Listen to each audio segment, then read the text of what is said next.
Praise the lord. ప్రియ దేవుని బిడ్డలారా, ప్రభువైన యేసుక్రీస్తు నామంలో మీ అందరికీ మా హృదయపూర్వకమైన వందనాలు తెలియపరుస్తూ ఉన్నాం.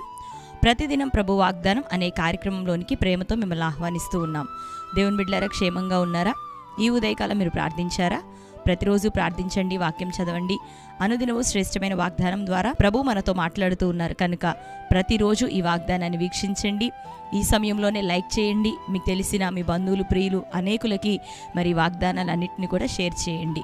మరి మీరు ఎవరైనా క్రొత్తగా ఈరోజే ఒక వాగ్దాన కార్యక్రమాన్ని వీక్షిస్తున్న వారు ఉన్నట్లయితే పాస్టర్ టి రాజు అనే యూట్యూబ్ ఛానల్ మీరు కూడా ఇప్పుడే సబ్స్క్రైబ్ చేసుకోండి. అంతేకాకుండా మరి ఛానల్ మీరు ఓపెన్ చేస్తే షార్ట్స్లో, వీడియోస్లో అనేకమైనటువంటి సాక్ష్యాలు మరి అప్లోడ్ అవుతూ ఉన్నాయి. దేవుడు తన దాసులను నిలబెట్టుకొని మరి సంఘంలో, పరిచర్యలో ఆయా ప్రజలకు, దేవుని యొక్క బిడ్డలకు బలమైన స్వస్థతలు, విడుదల కార్యములు, మరి మారు మనస్సు, ఆత్మీయంగా వర్ధిల్లటము, లౌకిక సంబంధంగాను ఎంతగానో మరి గర్భఫల విషయంలో, నానా విధమైన సమస్యల విషయంలో దేవుడు ఎంతగానో విడుదలను, స్వస్థతను అనుగ్రహిస్తూ అనేక మందిని మరి తన కొరకు సాక్షులుగా నిలబెడుతూ ఉన్నారు. కాబట్టి అట్టి సాక్ష్యముల ద్వారా మీరును ఎంతగానో బలపరచబడనై ఉన్నారు.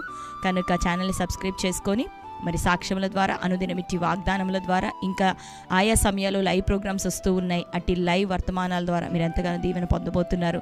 కనుక కనిపెడుతూ ఉండండి, సబ్స్క్రైబ్ చేసుకోండి, కంటిన్యూగా ఫాలో అవుతూ ఉండండి. మరి కామెంట్స్ సెక్షన్లో మీ ప్రార్థన అవసరాలు తెలియపరుస్తున్న వారు ఉన్నారు. అనుదినం దేవుని బిడ్డలారా, మీ అందరిని మీతో ప్రార్థన చేయడం జరుగుతుంది. దేవుడు మనకి గొప్ప సమాధానం దయచేయబోతున్నారు. కనుక ఇంకనూ విశ్వాసంతో మరి కొనసాగుతూ ఉండండి. దేవుడు మిమ్మలను, మీ కుటుంబాలను దీవించును గాక. ఆమేన్. మరి ఈ ఉదయకాల సమయం దేవుడు మనకు అనుగ్రహించిన వాగ్దానాన్ని చదువుకుందాం. యెషయా గ్రంథం 66వ అధ్యాయం 13వ వచనము. ఒకని తల్లి వానిని ఆదరించున్నట్లు నేను మిమ్మును ఆదరించెదను, యెరూషలేములోనే మీరు ఆదరింపబడెదరు. ఆమేన్. హల్లెలూయా. దేవుని బిడ్డలారా, శ్రేష్టమైన వాగ్దానాన్ని ప్రభు ఈ ఉదయకాలం అనుగ్రహిస్తున్నారు. చదువుకున్నాం కదా, ఒకని తల్లి వానిని ఆదరించినట్లు నేను మిమ్మును ఆదరింతును, యెరూషలేములోనే మీరు ఆదరించబడుదురు అని ప్రభు సెలవిస్తున్నారు. దేవుడు మనల్ని తల్లిలా, తండ్రిలాగా, ఇంకా చెప్పాలంటే వారికన్నా మించి ఆయన మనల్ని ఆదరించేవాడు, లాలించేవాడు.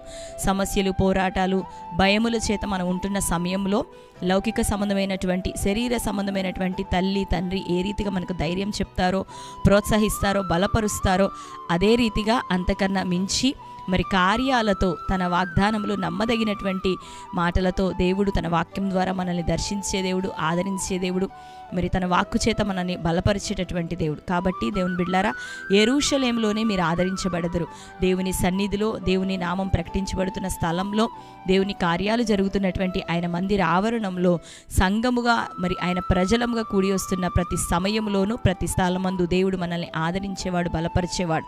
నీవు వాక్యం చదువుతుండగా, ధ్యానిస్తూ ఉండగా, ప్రార్థిస్తూ ఉండగా, సంఘానికి వస్తూ ఉపవాసంలో, ప్రార్థనలో పాల్గొంటుండగా, వాక్యము ద్వారాను, దేవుని ఆత్మ ద్వారాను, ఆయన కార్యముల ద్వారా దేవుడు మనల్ని ఎంతగానో ఆదరించేవాడు, బలపరిచేవాడు. అంతేకాకుండా భక్తుల జీవితంలో జరుగుతున్నటువంటి కార్యములను మన ముందుంచి, పరిశుద్ధ గ్రంథంలోని భక్తులు మరి దేవుని యొక్క రాజ్యంలోనికి మనకన్నా ముందుగా కొనిపోబడినటువంటి దైవదాసులు ఈ కార్యముల ద్వారా దేవుడు ఎంతగానో మనల్ని ఆదరించేవాడు. కనుక మన ఆత్మీయ జీవితంలో మనకు ముందుండినటువంటి శ్రేష్టమైన భక్తులు పరిశుద్ధ గ్రంథంలో మనం చదువుతున్నాం. పేతురు యొక్క అనుభవం, యోహాను యొక్క అనుభవం, పాత నిబంధన భక్తులైనటువంటి దావీదు యొక్క అనుభవము, మరి అపోస్తలులు, మరి ఇటు వారందరి యొక్క అనుభవాలు మనం వింటూ చదువుతూ ఉండగా దేవుడు ఎంతగానో మనల్ని ఆదరించేవాడు.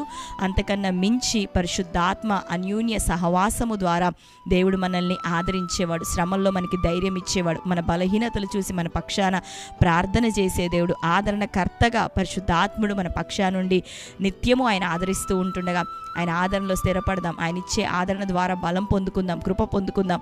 ఈ ఉదయకాల సమయం నీకున్న శ్రమలు, పోరాటాలు వీటన్నిటినీ ఇక పక్కన పెట్టేసి విడిచిపెట్టు. దేవుని వైపు చూడడం నేర్చుకో. దేవుని ఆత్మతో నింపబడు. దేవునిలో ఉల్లసించడం నేర్చుకో. దేవుడు నిన్ను ఆదరిస్తానని వాగ్దానం చేస్తున్నాడు. సియోనులో, యెరూషలేములో, దేవుని సన్నిధిలో, ఆయన నామమున్న స్థలంలోనే నీవు ఆదరణ పొందబోతున్నావు. లోకంలో ఎక్కడ ఆదరణ లేదు. కాబట్టి దేవుని బిడ్డలారా, ప్రభు వైపు మనం చూస్తుండగా, ఆయన దాసుల వైపు మనం చూస్తుండగా, ఆయన మాటల వైపు మనం చూస్తుండగా, ఆయన కార్యముల వైపు మనం చూస్తుండగా, ఆయన ఆత్మ వైపు మనం చూస్తుండగా, ఈ ఉదయం మొదలుకొని దేవుడి నీకున్న శ్రమలు, బంధకాలు అన్నిటిలో నుండి ఇక నీకు ఆదరణ ఇచ్చి గొప్పగా నిన్ను నడిపించును గాక. దేవుని యొక్క ఆదరణ కొరకై ప్రభు నామమునికి ఉదయకాలం కృతజ్ఞతాస్తుతులు చెల్లిస్తూ ఉన్నాను. అందరం కూడా ప్రభు నామకి స్తోత్రం చెల్లిద్దాం. ఆమేన్. మరి ఈ సమయంలో అందరం కళ్ళు మూసుకుందాం. ఈ శ్రేష్టమైన వాగ్దానం మన జీవితంలో నెరవేరినట్లుగా ప్రార్థన. స్తోత్రం తండ్రి. థ్యాంక్ యూ హోలీ స్పిరిట్ యేసయ్యా, మీకు వందనాలు, స్తోత్రాలు. నీ వాక్యము ప్రభా, మరి సత్యము నాయన, నీ వాక్యంలోనే మాకు ఆదరణ. ఆత్మ ద్వారా ప్రభా మా కన్నులను తెరవచేయండి తండ్రి. ఈ ఉదయకాలం ఏ వాగ్దానం ఇచ్చారో, ఒకరి తల్లి వారిని ఆదరించినట్లు మీరు ఆదరించబడదురని, నేను మిమ్మల్ని ఆదరించదురని, యెరూషలేములోనే మీరు ఆదరింపబడదురని సెలవిస్తున్నావు. నిశ్చయంగా మా హృదయాలను తెరవండి ప్రభా. నీ ఆదరణకర్త అయినటువంటి పరిశుద్ధ ఆత్మ సన్నిధి చేత ఇది మొదలుకొని మమ్మల్ని ఆదరించండి ప్రభా. ఏ వాగ్దానం ఇచ్చావు నీ ప్రజల జీవితంలో నెరవేరాలి. సమస్యలతో ఉన్నవారు ప్రభా, ఆదరణ లేక ఉన్నవారు, ప్రయాసతో ఉన్న బిడ్డలు ప్రభా, కొట్టబడుతున్నారు గాలి తుఫాన్ల చేత నాయన, పోరాటముల చేత ప్రభా, ఇదిగో దర్శించండి. సియోనును ప్రభా దర్శించండి, నీ సంఘమును దర్శించండి. ఈ దినాల్లో నీ ప్రజలను ప్రభా దర్శించండి. నీ నామమునైనా పెట్టబడి నీ ప్రజలను, ఇంకా నీ నామం ఎరగనటువంటి ప్రజలు ఈరోజు ఎవరు చూస్తున్నారు? బిడ్డలందరూ ఆదరించబడాలి. వారి యొక్క శ్రమలు, ఉపద్రవాలు అన్నిటిలోండి వారికి విడుదల కలగాలి. పోరాటాలయ్యా, అప్పులు, ఆర్థిక సమస్యలు ప్రభా, వ్యాధి రోగాలు తండ్రి అయ్యా, వైద్యము సైతం ప్రభా సహకరించని స్థితిలో రుగ్మతల చేతన ఆయన బాధపడుతున్నవారు, ఆ యొక్క తండ్రి మరణ పడకల మీద ఉంటున్న ప్రజలు అయ్యా ప్రభా దర్శించండి.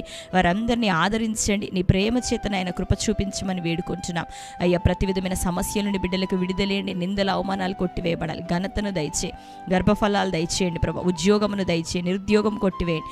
అపవాది కాడిని విరగొట్టండి. రక్షణ, మారు మనసు ఆయా కుటుంబాల్లో నీ ప్రజలందరికీ అట్టి కార్యాలు జరిగించండి. ఫలములు ఫలించే కృప దయచేయమని ఉదయకాలం ఈ శ్రేష్టమైన వాగ్దానం బట్టి వందనాలు. యవ్వనులను, చిన్నలను, పెద్దలను ప్రతి వారిని దర్శించండి. మంచి ఆరోగ్యము, ఆత్మ సంబంధమైనటువంటి కృపను విడుదల చేయమని ప్రార్థిస్తూ, నిరక్షణ కొరకైన ద్వారమును ప్రభా దయచేయమని వేడుకుంటున్నాం. ఈ దినం బర్త్డే, మ్యారేజ్, యానివర్సరీ సెలబ్రేట్ చేసుకున్న ప్రియ బిడ్డలందరినీ దర్శించండి. ఎవరెవరి జీవితాల ఆదరణ లేదో తల్లిగా, తండ్రిగా మీరుండి ఆదరించండి. జీవితకాలం ప్రభా అయ్యవారిని చేపట్టుకొని నడిపించమని, నూతన సంవత్సరం దయా కిరీటం వారికి ధరింపచేయమని అట్టి బిడ్డలను మీ చేతులకు అప్పగించుకొనుచు యేసు నామములో ప్రార్థిస్తున్నాం తండ్రి, ఆమేన్. Praise the lord. దేవుని బిడ్డలారా, మరొకసారి ఈ వాగ్దానాన్ని వీక్షించండి. మరి మీకు తెలిసిన వారందరికీ కూడా షేర్ చేయండి. మీ అందరి నిమిత్తం ప్రార్థిస్తూ ఉన్నాం. దేవుడు మిమ్మల్ని అందరిని దీవించి ఆశీర్వదించును గాక. God bless you. Praise the lord.